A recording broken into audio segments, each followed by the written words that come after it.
जमशेदपुर लोकसभा स्तरीय पार्टी के पंचायत और ग्राम प्रभारी सम्मेलन में श्रद्धेय आज के इस कार्यक्रम के आदरणीय अध्यक्ष जिलाध्यक्ष जी, मंच में हमारे साथ हमारे एनडीए गठबंधन के लोकसभा के लोकप्रिय प्रत्याशी, झारखंड आंदोलनकारी नेता, मृदुभाषी, लोगों के सम्मान को आतुर,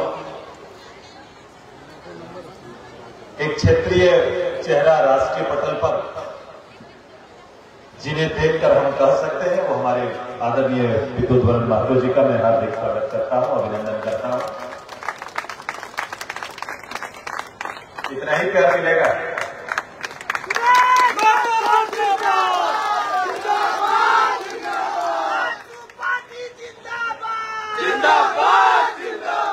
हमारे पार्टी के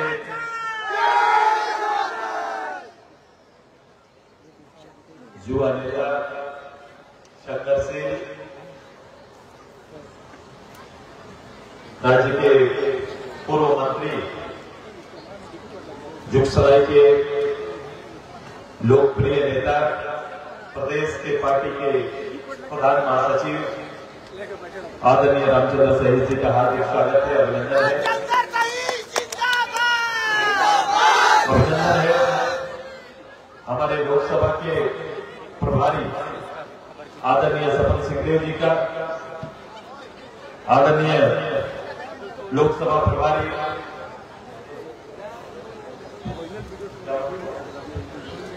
बन बिहारी महतो जी का, हमारे लोकप्रिय नेता और पार्टी के प्रमुख प्रवक्ता डॉक्टर देशवर भगत जी, हमारे आपके बगल के आने वाले जनप्रतिनिधि और पार्टी के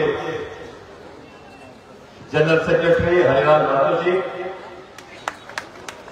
सागन हांसदा जी, प्रोफेसर रविशंकर जी जो जिले के प्रभारी हैं, आदरणीय चंद्रगुप्त सिंह जी, आदित्य जी, हमारे भाई साहब जो पार्टी के जनरल सेक्रेटरी भी हैं, खालिद साहब का हार्दिक स्वागत है, अभिनंदन है। गांडे के हमारे लोकप्रिय नेता और पार्टी के जनरल सेक्रेटरी अर्जुन जी का हार्दिक स्वागत है, अभिनंदन है। मैं अभिनंदन इस मंच का कर रहा हूं, हो सके कई नाम छूट जाएंगे, इसलिए पूरे मंच को एक साथ स्वागत हम सब मिलकर करते हैं, इनका अभिनंदन है। मैं अभिनंदन करता हूं आप सबका, पूरे हमारे सभी विधानसभा क्षेत्र से आए हुए पंचायत के प्रतिनिधियों का, महिला प्रतिनिधियों का, अपने पत्रकार मित्रों का आज के इस कार्यक्रम में हार्दिक स्वागत करते हैं, अभिनंदन, सभी को जोहार करते हैं। आज झारखंड में और पूरे प्रदेश में और देश में एक चुनावी माहौल आम चुनाव का है। इस चुनावी माहौल में पार्टी ने प्रदेश भर के पंचायत के कार्यकर्ताओं का, ग्राम प्रभारियों का, जो पार्टी का सबसे निचले स्तर का प्रतिनिधि पिलर मेंबर का सम्मेलन करने का निर्णय लिया। हमने गिरिडीह से प्रारंभ किया, गिरिडीह, रांची, चाईबासा, हजारीबाग और आज हम जमशेदपुर पर है। मैं इसी मंच पर प्रदेश के अंदर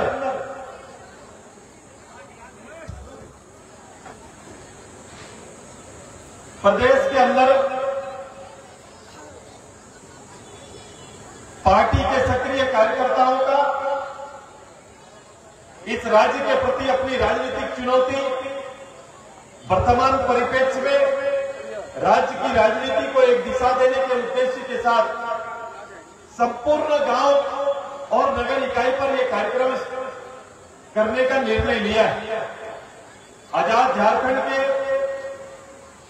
इतने वर्ष बीत जाने के बाद भी चुनौतियां कम नहीं हुई, कई नई चुनौती नए रूप से हमारे सामने आकर खड़ी।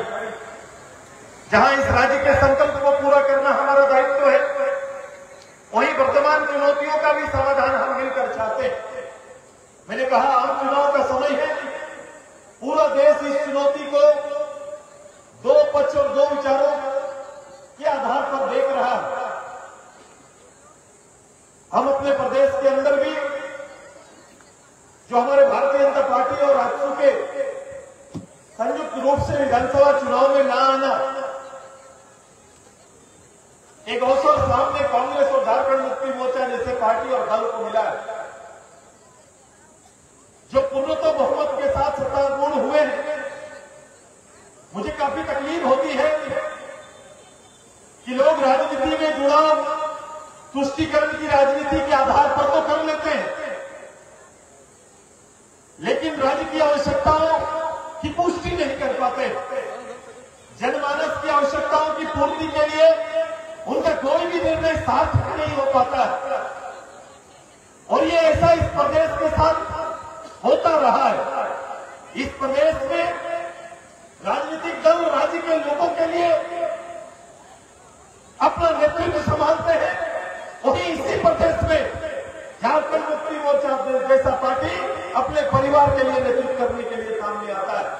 उनका और कोई दूसरा उद्देश्य नहीं होता है, वो केवल अपने परिवार का सेटलमेंट चाहते हैं, अपने परिवार को स्थापित करना चाहते हैं, बदले में झारखंड को स्थापित करने के लिए तैयार रहते हैं। आज की स्थिति देखो, इसी झारखंड मुक्ति मोर्चा का प्रारंभ काल से 1972 से जब इसका उदय के काल से जब इसका नेतृत्व प्रारंभ हुआ, तो लोगों को लगा कि लोकल मुद्दों के आधार पर, राज्य के मुद्दों के आधार पर ये प्रदेश और ये नेतृत्व को आगे ले जाएगा। जिन मुद्दों को लेकर इसका नेतृत्व हमेशा चर्चा करते रहा है, हमेशा इस राज्य की खान संपदा, जल जंगल जमीन जैसे विषयों के बाहर कभी भी उनकी घोषणा और विचार बाहर नहीं किया। लेकिन सोचो देखो, वो विचार और उसका आचरण देखो, शब्दों में वो विचार मंच को सजाता था, लेकिन राजनीति में जब उन्हें समय मिला, राजनीति में जब नेतृत्व करने का अवसर मिला, तो ये विचार बदल गया। इस राज्य की संपत्ति का लूट उनकी प्राथमिकता बन गई। आज कहा गया कि जंगल में रहने वाले, वास करने वाले लोगों के लिए जंगल का पट्टा बंटवाएंगे। ये उनका पहला यहाँ के आदिवासियों के लिए था, क्योंकि वन क्षेत्र में रहने वाले आदिवासी परिवार का आजीविका का मूल आधार जंगल है, और जंगल पर रहने वाले लोगों के लिए भूमि का पट्टा और उसके आजीविका के लिए जंगल में उनके प्रवास या फिर उसका उपयोग कर पाए, ऐसा नीति के साथ आगे जाना था। आज देखिए, कहीं भी ऐसा नीति नहीं हो पा रहा, कहीं भी ऐसा निर्णय नहीं हो पाया। ये सरकार ने कहा कि सरकार जब आएगी तो सरकार की प्राथमिकता होगी कि राज्य के अंदर में नीतियां बनाएंगे। इन्होंने कहा कि हम राज्य में आएंगे, यहाँ के लोगों के लिए स्थानीय नीति, नियोजन नीति, विस्थापन नीति जैसी नीति बनाएंगे। आज 4.5 साल बीत गया, मुझे बता दूं, राज्य के अंदर में नीति कोई बना क्या? नीति बना क्या? नियोजन हो रहा है उसके आधार पर क्या? न नीति न नियोजन, ये कुछ नहीं बन पाया।